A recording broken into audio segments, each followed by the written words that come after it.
Hey friends, aujourd'hui j'ai super hâte parce que cette vidéo est en collaboration avec une très jolie youtubeuse de la chaîne Mel Lala. En fait, elle a fait une vidéo de le même style, qui c'est un petit tuto maquillage pour le printemps. Aujourd'hui, elle va faire la version soirée de cette look et moi je fais le look printanière pour la journée. N'hésitez pas à aller voir sa vidéo, la liker et de surtout lui dire que je vous avais envoyé. Ça me fait très plaisir de vous voir dans ses commentaires. Je vais aller lire s'il y a certains de vous qui sont allés. Et j'ai vraiment hâte parce que je crois que vous allez l'aimer autant que moi. Elle fait des hauls, des super tutos avec des très bons conseils. Elle a plein de bons tous. Elle fait des Getting Ready With Me. Elle est très jolie. Et j'aime beaucoup la qualité de sa chaîne YouTube, je trouve que c'est juste vraiment très bien et je pense qu'elle mérite beaucoup plus d'abonnés. Je mettrai son lien dans la barre d'infos juste en bas. Et j'ai hâte de commencer ce petit tuto avec vous. Alors j'ai cherché un look un petit peu plus frais et un petit peu plus bronzé parce que ce n'est pas encore été. On n'a pas encore un bronzage naturel, mais pourtant il y a un peu plus de soleil. On a un petit peu envie de changer des couleurs qu'on utilise pendant l'hiver. Et si vous êtes comme moi, je suis encore hyper blanche, donc un petit peu de bronzage avec le maquillage, ça ne fait jamais du mal. Voilà, on va commencer avec ça tout de suite. Tout d'abord, je voulais vous montrer vite fait un petit dupe. Alors ça, c'est le Becca Base Perfectrice Pulse Invisible Evermatte. Et ça, c'est le Matte Base Corrector de chez Kiko. C'est exactement le même produit, ils ont la même composition, les mêmes ingrédients de A à Z dans le même ordre. Ah, franchement, c'est le même produit, exactement le même produit, mais dans un autre packaging chez Kiko. Voilà. Donc moi je vais en mettre un tout petit peu là où j'ai une tendance à grossir un peu pendant la journée où j'ai un peu plus de sébum. Sinon je vais prendre le Bourjois Healthy Mix Serum dans le couleur 51 vanille. Ça c'est un de mes fonds de teint préférés de tout le temps parce que j'adore le fini que ça donne en fait. Donc ce n'est pas un autre couvance. Même derrière il y a une petite image qui montre que c'est vraiment pour faire un fini semi-mat, couvance légère. Alors déjà moi j'ai un peu de dépigmentation là, je sais pas si vous pouvez voir sur les yeux bien sûr. Et on va voir ensemble ce que ça donne comme couvance. Là, moi j'utilise plutôt pour unifier le teint. Et puis pour mes imperfections, je préfère venir avec un concealer d'autres couvances en fait. Après je viens avec le concealer de chez Collection. Évidemment le packaging c'est pas vraiment top parce qu'on perd toute l'écriture vite fait. Mais je vais les mettre juste sur les points où j'ai vraiment beaucoup de dépigmentation. Et pour les cernes, je prends le Rimmel Matte Perfection dans le couleur 10. Et voilà, j'aime beaucoup celui-là. Oh, it just exploded. Et comme d'habitude, on fait dans le petit triangle. Je mettais trop sur ce côté. Je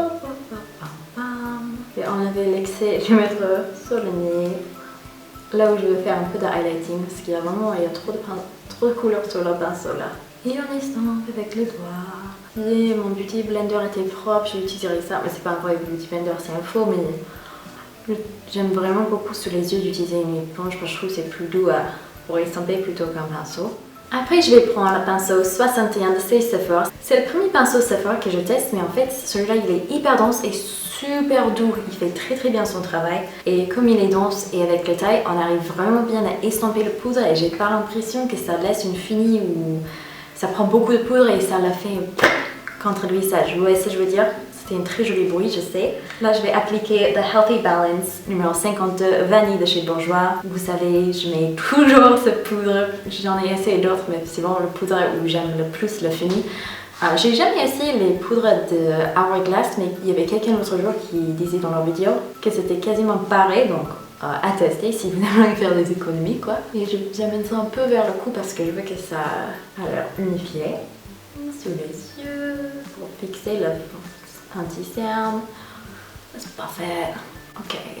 Next, on va faire des sourcils. Je prends le crayon dans Neutral Brown de chez EALF. Il a le petit coupillon sur ses côtés qui est plutôt pratique. On va vite nettoyer tout ça. Et sur l'autre côté, on a le petit pinceau et je vais juste faire très naturel aujourd'hui. Je vais essayer juste de dessiner les tout petits poils là où j'en ai pas.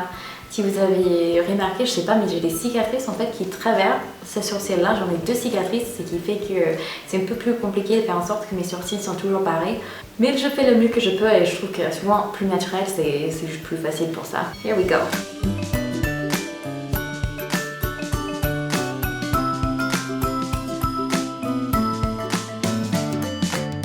Okay, that's close enough, that's enough. Et puis je vais adoucir la couleur et encore nettoyer tout ça avec le goupillon. Il est assez dur le goupillon en fait sur ça, mais il fait son travail. Le Gimme Brow en medium dark, vous en avez peut-être marre que je parle de ce produit, mais j'en ai pas encore fini. Je peux encore essayer autre chose, mais vous savez quoi, c'est parce que ça marche tellement bien et j'adore les résultats que ça donne à chaque fois. Je trouve que c'est naturel et pourtant ça remplit bien là où il y a des petits vides et c'est juste hyper facile à faire quoi. Hop, hop. What am I doing? Ah!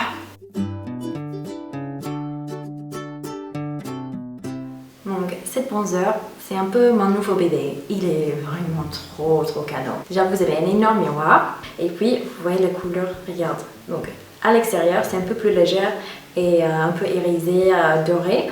À l'intérieur, c'est complètement mat et plus foncé, donc super pour le contouring. Il y a un petit fini satiné à l'intérieur et c'est un peu plus une couleur corail. Donc, oh, moi j'adore. Et je vais l'utiliser pour mes yeux et pour mon teint aujourd'hui. Comme on est près du visage actuellement, je vais vous faire mes yeux. Je commence avec la couleur à l'extérieur, je vais me mettre de partout sur la paupière. Where's my pencil? Pencil, where'd you go? Ok, de partout sur la paupière mobile et un peu dans le creux aussi. I'm having a really hard time seeing what I'm doing. Je vais amener juste un peu de produit sur les yeux, parce que là encore c'est la couleur légère. Mais vraiment tout délicatement, et il ne faut pas faire ça avec un fard qui fait beaucoup de chutes, sinon on a des cernes pas possibles. Je prends cette couleur là, le mat marron, et je vais juste faire... Là, on va mettre un peu d'eyeliner, mais vraiment pas très précise, juste pour ajouter un peu de couleur pour définir à peine vers à côté des cils. Oh, j'aime vraiment pas ce pinceau. On sort le fard, comme si on allait faire l'eyeliner qui fait un petit cat-eye, mais en fait, on va prendre le fard qui commence là et on va mélanger un peu plus vers le haut, estomper un peu plus pour qu'il remplit bien le coin. Je sais pas si ce que je dis ça a du sens, mais j'espère que vous pouvez voir. Des fois quand je fais des tutos de maquillage, je dis n'importe quoi et puis quand je fais le montage après, j'efface pas mal de bêtises que je raconte parce que ça n'a vraiment pas de sens. Mais pour moi ça avait du sens quand je le disais. Ce pinceau est horrible, j'aime vraiment pas ce pinceau. Oh.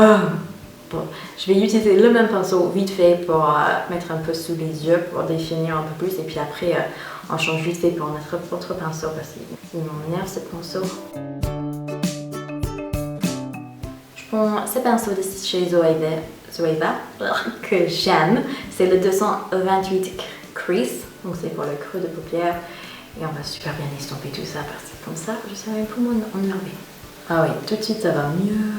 Prenons la même palette, je vais mélanger juste les deux couleurs de bronzer, pas le côté corail à l'intérieur et je vais mettre ça un peu pour faire du contouring mais vraiment plus pour faire du bronzing dans la forme d'un 3 sur le côté de mon visage. Vous pouvez voir, il est hyper pigmenté, il faut vraiment aller tout doucement. Pour ça, j'aime bien ce pinceau de chez Red Techniques, c'est le Blush Brush, mais je l'utilise jamais pour le blush. Parce qu'il fait vraiment son job pour diffuser la couleur. C'est un peu le pinceau sans faute. Donc si on n'est pas sûr, on a peur d'appliquer une couleur, avec ça, ça rend tout ça un peu plus facile en fait. Alright, I'm feeling pretty. Un peu sur le cou, comme d'hab. Un peu sur le front parce qu'il me reste un peu sur le pinceau. Et puis juste avec la couleur qui reste sur le pinceau, je vais venir un peu sur les côtés du nez. C'est vraiment pas pour faire un vrai contouring, c'est juste pour faire une légère touche de couleur. Ok, je vais vite fait vérifier que tout ça c'est vraiment bien estompé parce que sinon ça peut faire peur aux enfants. And ok, I'm happy. Alors maintenant, je vais mélanger tous les trois couleurs, mais je vais concentrer un peu plus vers la couleur vraiment au centre, le petit corail, et je vais faire le blush. Mais je vais changer de pinceau. Là, c'est le So Eco Blush Brush. Moi, j'aime bien, je trouve que c'est un de mes blush brush préférés, de So Eco, je pense. Ouais, So Eco. Alors, j'ai vu une technique sur la chaîne de Wingus que je vais vous partager au cas où vous en avez marre d'appliquer votre blush de la même façon. Et c'est en fait de commencer à l'extérieur et de tirer le blush vers l'intérieur et puis quand on est au milieu de joue, on va faire des petits cercles en fait. Donc...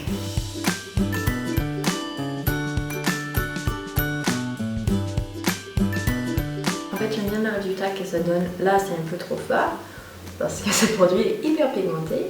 Mais ce n'est pas un souci, je vais venir avec ce pinceau là, le 61 encore, comme il y a encore de poudre de tout à l'heure. Et je vais essayer d'estomper tout ça pour que ça ait l'air un peu moins... Bon, printemps et l'été, en fait c'est une de mes astuces préférées, c'est d'utiliser du bronzer, des highlighters, en fait les mélanger ensemble et faire un blush avec.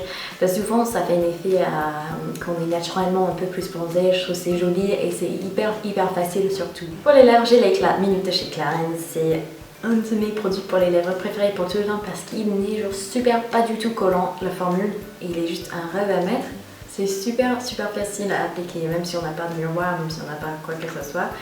Ça sent bon et c'est vraiment mais genre super pas collant donc. Ouh. Maintenant que j'ai mis tous les produits poudreux et j'aurais dû faire ça avant de faire le gloss là, je vais prendre le e.l.f. Makeup Mist and Set. J'aime bien faire ça juste pour aider toutes les couleurs de bien se mélanger, toutes les poudres de bien... J'ai pas envie de se coller contre la peau, mais c'est un tout petit peu ça. Ça diffuse un petit peu pour que ça a l'air un peu mieux estampé, quoi. Et moi j'aime bien. J'aime bien. Mais par contre avec celui-là, il faut pas le mettre du près, sinon vous allez avoir juste de l'eau sur le visage. Il faut vraiment être un peu loin. Soyez... Ok. Ah. Moi c'est ça, mais mon seul petit bémol, j'aurais bien aimé que le packaging ait un pompe qui est plus facile à contrôler la quantité de l'eau qui sort parce que là, des fois c'est vraiment beaucoup. Mais il fait son travail et il est abordable au niveau du prix. Donc il me semble qu'ils ont sorti une version matte, une version dewy aussi, donc s'il y a des différentes finitions des mailles pour votre peau, ça c'est pas mal à essayer. Maintenant pour le dernier produit et le produit magique pour toutes les looks maquillage, c'est le mascara. Là je vais mettre The Rocket de chez Maybelline dans le noir. Ce mascara, je trouve qu'il fait pas des cils de dingue, mais il fait surtout des cils bien définis, bien séparés. Et bien noir aussi, j'aime bien qu'on soit bien noir. Aussi après marron, ça me dérange pas trop, je suis un peu naturelle pour mon goût, j'aime bien que ça se voit les cils. Mais le pire c'est quand vous achetez un mascara noir et finalement vous avez des cils gris. Peut-être ça deviendra à la mode, mais ça ne l'est pas actuellement. Et c'est pas non plus l'effet que moi je désire. Je me décoiffe un petit peu. Mais ça c'est le look principal au niveau du maquillage aujourd'hui. Et j'avoue, je suis plutôt contente avec. Ça va. Je suis heureuse. Merci d'avoir regardé ce tuto jusqu'à la fin. Je vous souhaite plein de gros bisous. N'oubliez pas d'aller voir l'autre vidéo, le look de soirée. Et on se parlera à très bientôt. Ciao.